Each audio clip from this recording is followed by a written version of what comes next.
Assassin's Creed has gone through so many changes ever since its debut in 2007. While the main games have garnered major praises and criticisms from both the fans of the series and major critics, there's one aspect of Assassin's Creed games that has been overshadowed for a long time, and that is the side games of the series. Now, there have been many different spin-off games since 2008, from Altair Chronicles to Rebellion. Many of these games were either on mobile or on portable gaming devices such as the PSP and the Nintendo DS. Very few of them would make it to the consoles. For the most part, these spin-off games are rarely ever mentioned in the main game, so for better or for worse, most of the fandom has ignored them entirely except for a few. The only game that is ever mentioned in the main series is Assassin's Creed Liberation, primarily in Assassin's Creed 4 Black Flag and Assassin's Creed Rogue. But why is that? I can tell you why. It all starts with one company, and no, I'm not talking about Ubisoft. I'm talking about Abstergo, the evil conglomerate mega corporation that is run by the modern day Templars. Assassin's Creed Liberation would be important in telling the story from the Templars' perspective and how they manipulate history to make themselves seem heroic in the eyes of the public.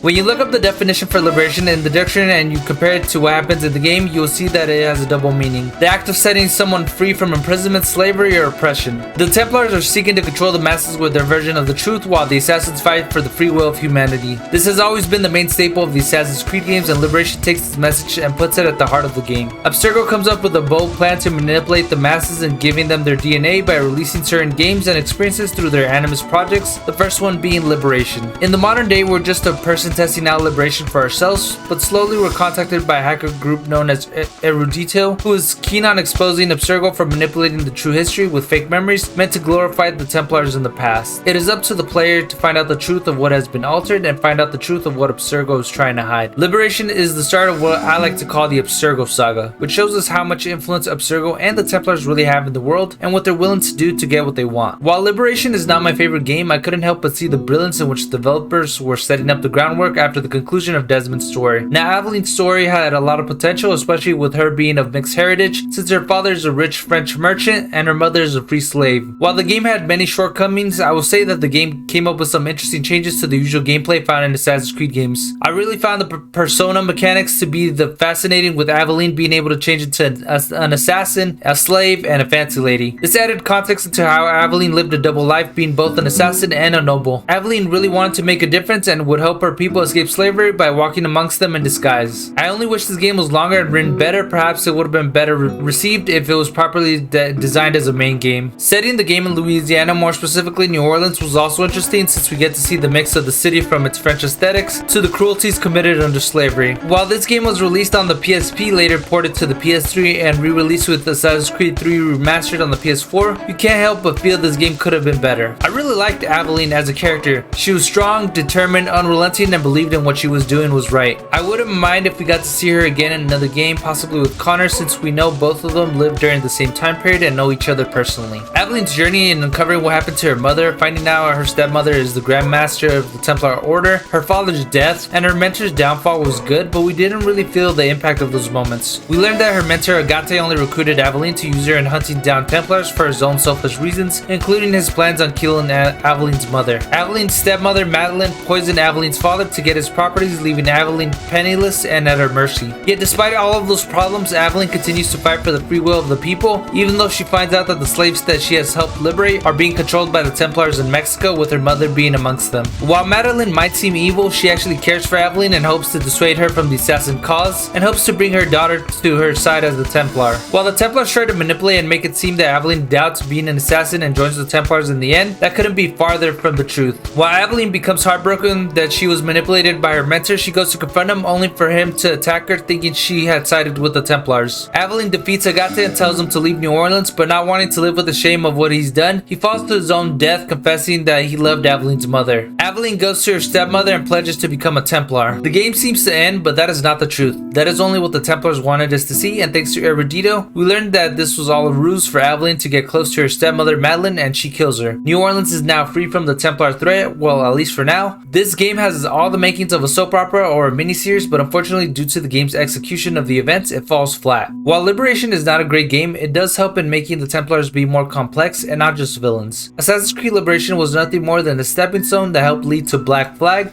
and Rogue. Assassin's Creed Liberation is a 6 out of 10 for me. This game had a lot of potential to be greater. The story could have been executed better, but it did introduce us to new ways in which the franchise would move forwards concerning the present day. This is why Liberation is important to the series, and who knows, maybe one day it will will lead to Ubisoft making other spin-off games that are also important to the main games. Maybe one day they might even make a main game with a good written protagonist who just happens to be a woman. Let me know your thoughts in the comments down below. If you enjoyed this video, feel free to leave a like, subscribe, and hit the notification bell for more Assassin's Creed content.